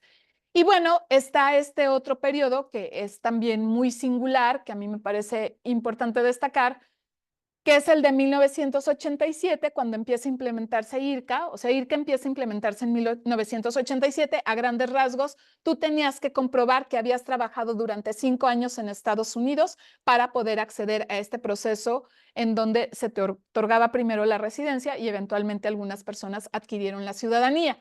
Pero un punto importante es dónde terminaría este paréntesis que abre con IRCA, ¿no? O sea, podría terminar en 94, que es cuando surgen las instituciones. El Instituto Nacional de Migración surge en México en esa época, ¿no? Y pues tiene que ver con una situación real de presencia de mexicanos en Estados Unidos y qué va a pasar con esta movilidad. Tendría que ver también, por ejemplo, con la política de securitización, que a partir de 1994 también ve en la frontera sur como un enorme riesgo, y eso creo que ahí sí no les puedo decir grandes cosas a ustedes porque ustedes lo viven de manera cotidiana, pero la inversión en la frontera y esta sofisticación de la tecnología, o sea, medir temperaturas, saber por dónde están las personas, que además no controla solo personas, ¿no? O sea, detectan la temperatura de los animales y saben en qué momento cruzan la frontera. O sea, eso también es como muy singular, ¿no? La cuestión que se ha vuelto pues ya más reciente de los datos biométricos. O sea, tú tienes, ya no necesitas que te sellen el pasaporte. O sea, ya saben que cruzaste porque tus huellas digitales se quedaron ahí. Entonces, pues hay muchísimos más controles cada vez más sofisticados, pero ha tenido como un efecto o tiene un efecto directo en el proceso migratorio, que es que las rutas irregulares que se habían consolidado en las décadas anteriores en determinado momento se tienen que transformar. Comienza esta movilidad por el desierto, que es más costosa en términos económicos y en términos humanos para quien la asume, y hay un reajuste en general del desplazamiento. Otro punto de quiebre podría ser 1998, que es cuando México reconoce la doble nacionalidad. O sea, muchas personas migrantes que establecen este estatus o que logran este estatus de regularidad a partir de IRCA no lo siguen hasta obtener la ciudadanía. Y yo creo que ahí este punto es importante porque tiene que ver justo con un planteamiento cultural. No porque haya la oportunidad, la gente decide dejar de ser mexicano. O sea, no es tan sencillo, ¿no? Así como de, bueno, ya tengo décadas aquí, tengo hijos aquí, no me pienso regresar, voy a dejar de ser mexicano. No, mucha gente dice, pues yo o sea, soy residente y con la residencia tengo, ¿no? Pero cuando México reconoce la doble nacionalidad en 98, ahí sí se comienzan a promover pues otros procedimientos para tener o gozar de este doble estatus, ¿no? O sea, que para muchas familias resuelve muchas decisiones que tenían que ver con yo no quiero dejar de ser mexicano, que parecería algo muy poco importante, pero que sí tiene su peso en el caso de algunas experiencias.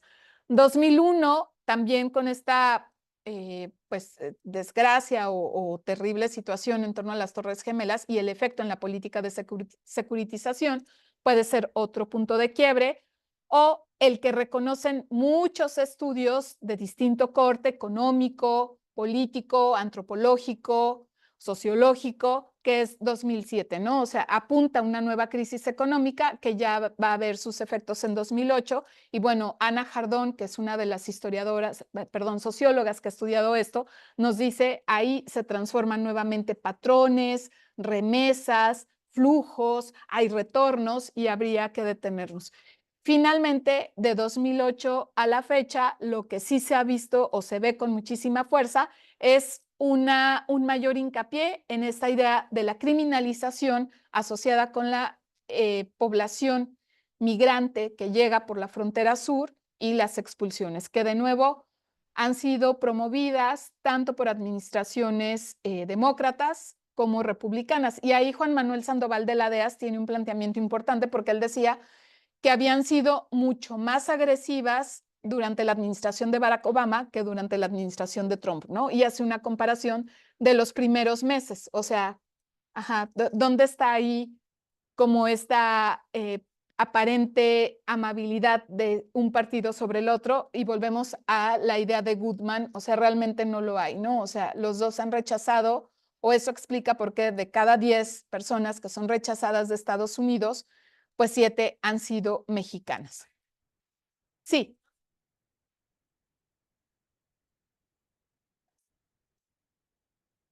Que vuelve a aparecer este discurso en los empresarios agrícolas en su momento. O sea, no sé si los trabajadores, sino los migrantes mexicanos, o aplica para, pues, en este caso para los mexicanos, se vuelven también, pues, como una arma, en este caso, pues, política electoral, ¿no? Sí.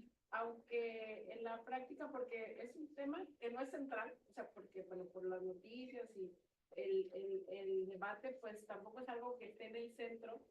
La migración más bien es la presencia de los migrantes en general, de los mexicanos en Estados Unidos, pero que los discursos, y otra vez se vuelven objeto estas personas, pues de eso, vamos a hablar según nos convenga a nosotros, independientemente de las condiciones en las cuales estén ellos, ¿no? O sea, un demócrata no va a estar a favor de la migración, va a hablar de la migración en el sentido de que le sea útil para su discurso, claro, y al electorado al que quiere convencer, ¿no? Por supuesto, y yo ahí, Diana, veo de nuevo el eco del racialismo y de la racialización, o sea, tienen un uso político, ¿no? O sea, hoy sabemos que las razas no, o sea, en el primer escenario, en el de la Comisión Dillingham, hay la convicción de que las razas existen y hay una clasificación de razas en donde los mexicanos son inasimilables y por lo tanto hay que rechazarlos, ¿no? En el mejor de los casos van y vienen, bueno, pero cada que fue posible, alguien presentó la iniciativa para que se incorporaran al sistema de cuotas. Realmente nunca sucede, pero bueno, Jorge Durán tiene el planteamiento, hay una nueva ley migratoria en 1965 que sustituye a la McCarran-Walter y que acaba con esta idea de las cuotas de origen, porque dicen es que es discriminatoria en medio del movimiento, de los movimientos sociales, está muy mal visto y entonces dicen hay que quitarlo. Jorge Durán dice, y 3 años después se lo aplican ya todo el mundo, ¿no? O sea, ya no hay como una señalización, sino que todos entran a las cuotas, ¿no? Entonces, aquí el punto en estos escenarios políticos, por ejemplo, que pues el actual es de mucha trascendencia porque es federal, pero yo creo que incluso se podría observar, ajá, local, o sea, ¿qué pasa en California cuando va a haber una elección? ¿Qué pasa en Arizona? ¿Qué pasa en Nuevo México? ¿En Texas?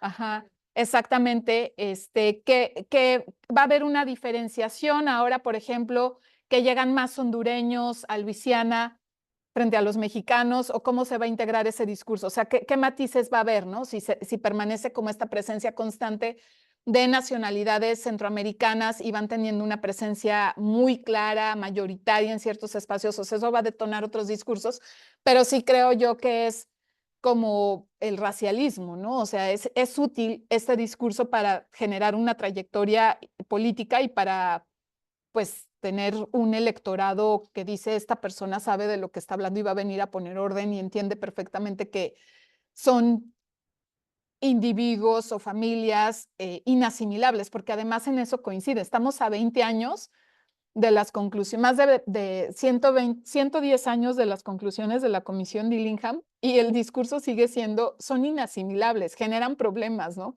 Generan costos, como decía Marino, y entonces no hay que permitir que se establezcan aquí. Eso me parece que pues es de llamar la atención. Sí, no. El electorado cubano, venezolano responde a una cierta dinámica y el mexicano no. Digamos lo que votan en Estados Unidos. Porque, digamos, sabemos también que hay comportamiento muy diferente político, ¿no? Con respecto a esa cuestión del racializado, ¿no? Entonces, digo, también hay, no sé, mi pregunta, lo racializado. Si bien hay un discurso público, ¿no? De discriminatorio en general, pero luego hay una respuesta diferente de las comunidades. Por supuesto. Porque, digamos, el mexicano, digamos, no, ese discurso como no lo critica, ¿no? De alguna manera. En cambio, otro grupo no. se alinean totalmente, ¿no? Por ejemplo, con respecto al discurso de Trump, los cubanos votan a favor, ¿no? Y los mexicanos dependen, pero en general no. Entonces está interesante también. Por supuesto, y yo creo que ahí tiene que ver también con cómo llegan, ¿no? O sea, creo que el llegar por una situación que implica procesos de crisis económica, de inflacionario sobre todo, no te da o te da un contexto político, o sea, como que tu politización corre por vías distintas a quien llega apelando a un asilo, ¿no? O sea, por ejemplo, pues pensando en los cubanos, ¿no? O sea, así como de yo vengo huyendo de una realidad muy injusta que deriva de una revolución que yo no creo que haya sido exitosa y entonces yo creo que este proyecto de nación capitalista, o sea, como todos los valores que están en contra de, pues son los correctos, son los que permiten la libertad individual, ¿no? Entonces yo no voy a entrometerme como en estas decisiones del país que me ha abierto las puertas, ¿no? O sea, sí no es lo mismo ser como un asilado, refugiado, a un migrante que llega por redes que se han consolidado por décadas de trabajo y que en determinado momento dice, bueno, nosotros somos 20 en un núcleo familiar o en un núcleo que viene de la misma comunidad, todos pagamos impuestos pese a nuestra irregularidad, pero no tenemos derechos políticos, ¿no? O sea, está como, que son estas grandes contradicciones, ¿no? De la ley en Estados Unidos. Exacto. Exacto. A esta, ajá, a esta como visión de pronto muy positiva, ¿no? De lo que ofrece esta sociedad. Sí, yo, bueno, hablé con una persona que me decía que ella debía el dinero de, sobre todo con la pandemia, había como, sí, como tenía una deuda importante con Hacienda. Una persona irregular, ¿no? O sea, y Hacienda sabe dónde vive y Hacienda le dice, oye, no me has pagado y tú estás trabajando, percibiendo un ingreso, pero no me has pagado. Y uno de los ofrecimientos que en determinado momento le dio, como en esta negociación de cuándo me vas a pagar, hay que diseñar un esquema de pagos, porque aparte es como de, yo no te reconozco, pero sí tengo la capacidad de diseñar un esquema de pagos para que tú te pongas al día con tus impuestos, aunque tú seas una persona sin derechos en este país, ¿no? Y le decían, pues si consigues $1,000,000, no solo pagas la deuda de los impuestos, sino que puedes acceder a la ciudadanía. O sea, esta cosa de cómo se construye la irregularidad y así como de, o sea, queremos llegar a un acuerdo contigo, ¿no? A mí me impresionaba mucho porque yo decía, o sea, es una persona que vive con el temor de que por un incidente de tránsito la puedan detener y sobre todo cuando se dio en la administración de Barack Obama esta ola de juicios que derivaban en deportaciones, así como de, oiga, usted se pasó un alto o su luz está fallando y no puede circular de esta manera y lo está haciendo, y entonces esa falta administrativa se convertía ya en un juicio en donde usted es una migrante indocumentada y entonces olvídese de cualquier cosa, la deportamos.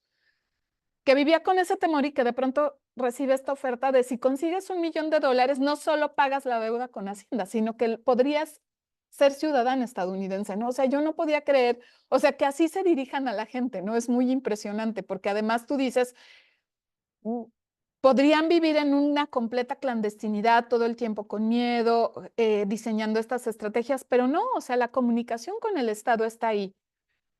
Exactamente, saben todo y tienen que pagar sus impuestos porque están trabajando, pero eso no les da ningún tipo de garantía a cambio. Entonces, evidentemente yo creo que cuando estás en contacto con una autoridad que logra desarrollar tantas líneas de comunicación y discursos frente a tu presencia en ese país, pues el nivel de politización también va a variar muchísimo. Y la crítica a esa politización, o sea, también saberse discriminado, yo creo que no es sencillo, ¿no? O sea, asumir cuál es el origen de la discriminación que yo sufro, pues sí te habla de una toma de reflexiones muy profunda, que hay situaciones en que mejor es decir, no miro para allá, ¿no? O sea, seguimos por donde estamos y mejor no mirar para allá porque puede ser complicado, doloroso, o sea, tiene muchas implicaciones más.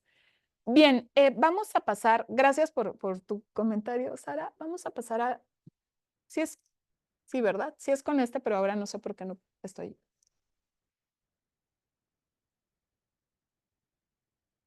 ¿No? Ya. A todos se nos está acabando la pila, ya, ya estamos terminando. Sí.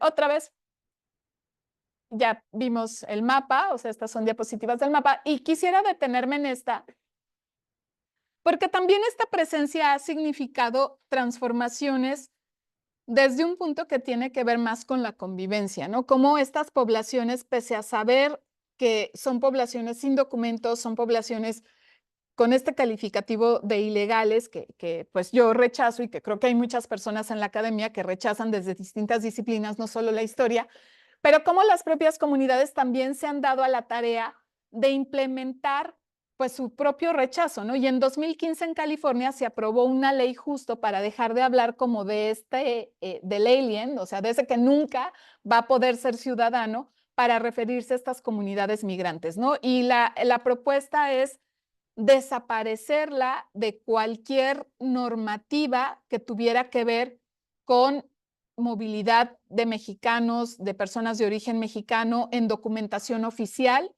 e incluso llegó a la Biblioteca del Congreso. O sea, ya no, o sea, que ya no sea un descriptor de una persona o de un proceso de vida, porque es altamente discriminatorio. Entonces, eso lo han impulsado las propias comunidades de México, estadounidenses y de otros, de migrantes de otros orígenes nacionales en Estados Unidos, y que creo que sí tiene que ver con una pues reflexión epistemológica, ¿no? O sea, a lo mejor yo no puedo cambiar la ley, yo no tengo a los legisladores suficientes para que dejen de implementarse leyes que promueven esta discriminación racista, que son excluyentes, pero sí puedo ir como moviendo cosas en otros espacios. Y a mí me parece una iniciativa muy importante en ese sentido, o sea, cómo las propias comunidades dicen, estos términos ya no pueden seguir vigentes.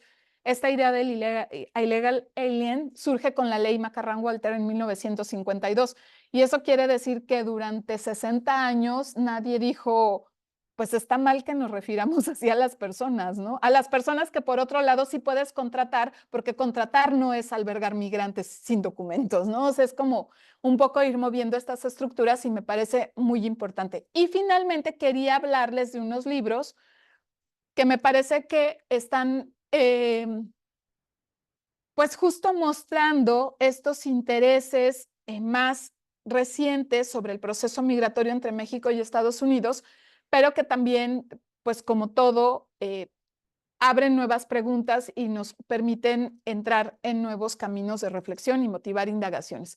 Perdón la foto del primero, no tienen una pésima foto en la tienda en línea del Colegio de Michoacán de este texto coeditado por el Instituto Mora y el Colegio de Michoacán, que se llama La construcción de un vínculo, y que habla sobre la gestión, o sea, en términos generales, realmente no es un libro sobre migración, es un libro sobre la trayectoria de Matías Romero, que fue embajador y fue un personaje muy importante para las relaciones entre México y Estados Unidos, perdón, en el siglo XIX. Es un texto coordinado por Gerardo Gursa, pero ahí me parece que el trabajo de María de Jesús Duarte, que es una investigadora de la Universidad de Nuevo México, es muy importante porque ella plantea cómo en determinado momento el Estado mexicano no logra desarrollar un registro cuidadoso, actualizado de las personas mexicanas que están en Estados Unidos durante esos años. Y entonces hay un principio legal que dice, bueno, las mexicanas y los mexicanos se tienen que registrar cada 10 años en el consulado más cercano a su lugar de residencia, y si no lo hacen, pierden la nacionalidad mexicana. Pero eso significa, o sea, esa pérdida de la nacionalidad mexicana no significaba que adquirieran la nacionalidad estadounidense, y entonces se volvían apátridas. Y esa situación saltaba cuando tenían sobre todo un problema judicial, porque ellos, pues, tengo un problema, hay que ver si el cónsul me puede ayudar, ¿no? Y entonces el cónsul era llamado y decía, pues es que yo no tenía ningún registro de esta persona que dice tener 21 años de estar aquí como residente en Estados Unidos. Y bueno, un poco lo que ella dice es que Matías Romero siempre promovió que no se dejara como en la total desprotección a estas mexicanas y mexicanos que eran generalmente pues puestos en una situación de linchamiento o de posible linchamiento al no tener nadie que los defendiera o un marco legal que los defendiera. Pero lo que también muestra es que el cuerpo consular pues realmente no tenía una normativa clara sobre cómo actuar. O sea, si el cónsul era sensible y atendía un poco al ejemplo de Matías Romero, decía, pues voy a intervenir y voy a hacer todo lo posible, pero si el cónsul era muy estricto, pues decía, no, esta persona no tiene la nacionalidad, ¿no? O sea, yo no tendría por qué involucrarme. Entonces, bueno, me parece importante y creo que además los estudios del proceso migratorio entre 1880 y 1942, es decir, los anteriores al programa Bracero, son los que han adquirido mayor interés por parte de la comunidad de historiadoras e historiadores en los últimos años, porque es un periodo sobre el que se habían construido muchas generalidades. Se fueron por la revolución, se fueron simplemente a sustituir a los chinos y a los japoneses que no podían emplearse en ese momento, pero ahora se está hilando más fino sobre cuáles eran las experiencias de las mexicanas y los mexicanos en ese momento. Otro que me parece muy importante es este de David Maciel, El México de afuera, porque, o sea, él toma postura, ¿no? Esta es la historia del pueblo chicano y aquí hay que reconocer también la diversidad entre la propia comunidad emigrante e inmigrada en Estados Unidos. O sea, no todos los mexicoestadounidenses o las mexicoestadounidenses se asumían como chicanas en la década de los 60. Entonces, es un relato que a mí me parece especialmente potente porque deja fuera a muchos actores que en determinado momento se confrontaron con Chávez o no asumían esta identidad chicana, ¿no? O sea, decían, bueno, pues yo tengo generaciones aquí, pero soy hispano o soy latino, no soy chicano, que era un término peyorativo o fue un término peyorativo durante mucho tiempo y bueno, este movimiento de la década de 1960 lo que busca es reivindicar. Este lo mencioné durante la exposición, es de Ana Raquel Miñán y habla justo del periodo que va de 1965 a 1986, o sea, estas vidas indocumentadas, esta historia no contada de la migración mexicana, pero lo valioso, creo yo, es que no solo está hablando de los asentamientos en Estados Unidos, sino de estas experiencias que les comentaba de las personas que se quedan acá, ¿no? Y bueno, esta llamada de atención que ella hace sobre los controles de las mujeres en las comunidades rurales de Michoacán, que se vuelven mucho más complicados una vez que los esposos, los padres, los hermanos las dejan y de pronto las familias dicen, tú no puedes estar yendo al mercado o yendo a lavar ropa como antes lo hacías porque ahora eres una mujer sola y entonces tienes que estar más tiempo en tu casa, ¿no? O sea, se vuelve una experiencia mucho más complicada, mucho más exigente, mucho más regulada a partir de esa ausencia masculina. Y un poco lo que viene a hacer Ana Raquel es a decir, pues no todas las familias que tienen un migrante en Estados Unidos viven consecuentemente mejor, ¿no? Porque además en muchos casos el dinero no llega. O sea, el migrante se va y es un buen trabajador, pero no es un buen familiar, ¿no? En términos de responsabilidad económica.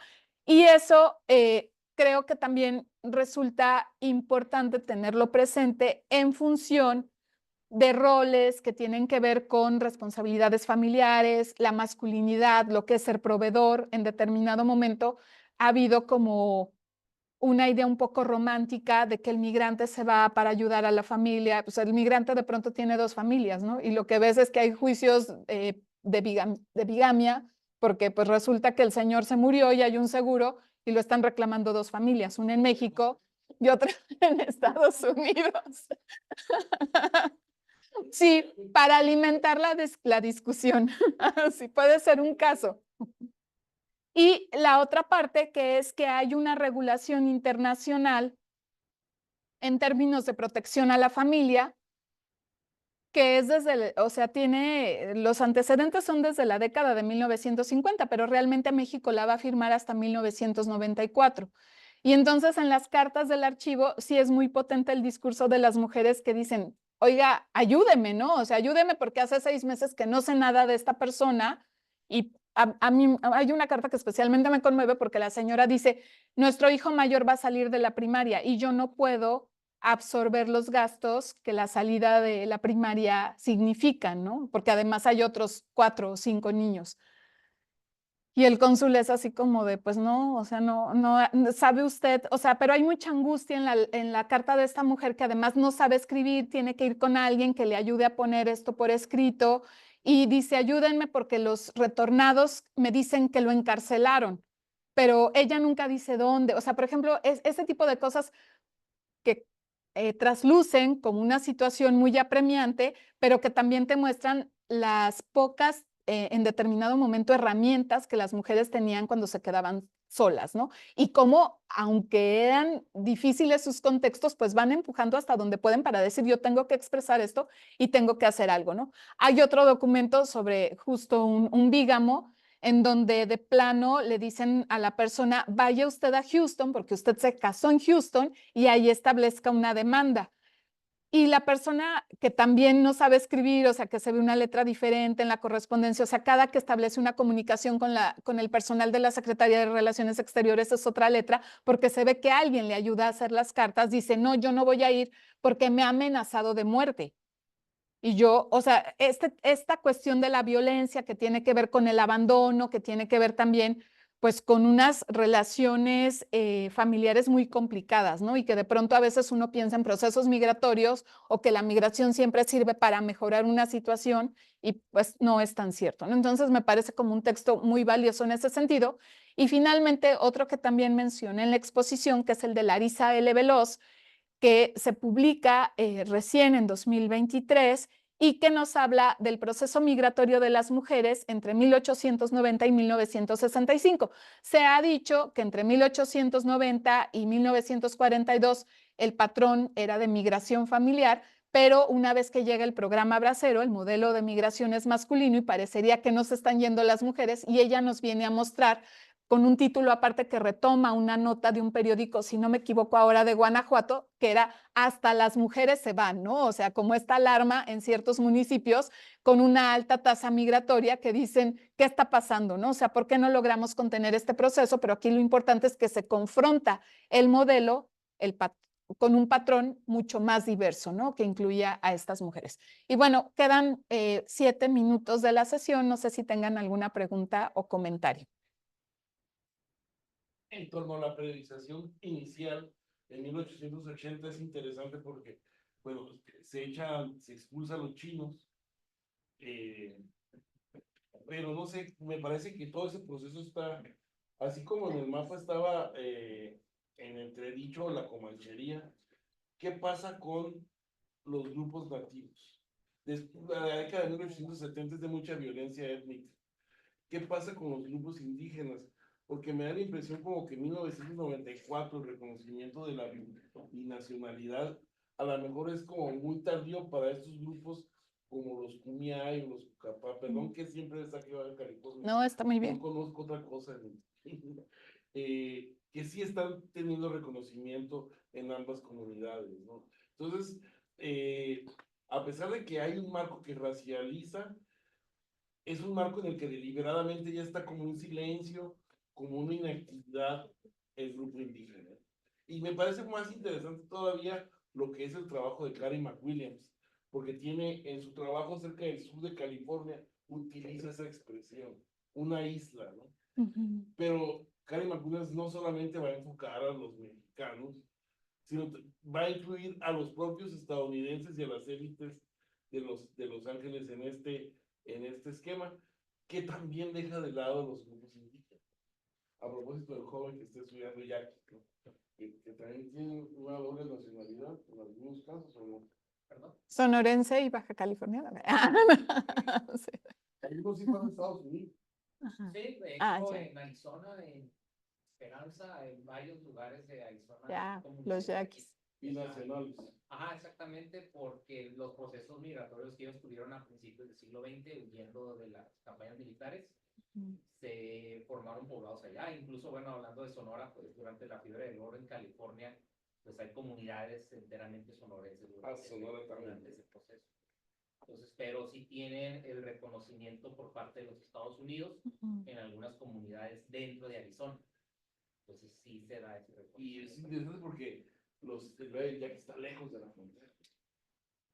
Ahí, yo no, bueno, otro trabajo, ahora que lo decías, Víctor, primero pensé que estabas haciendo una broma, pero no, sí, claro, esta doble nacionalidad.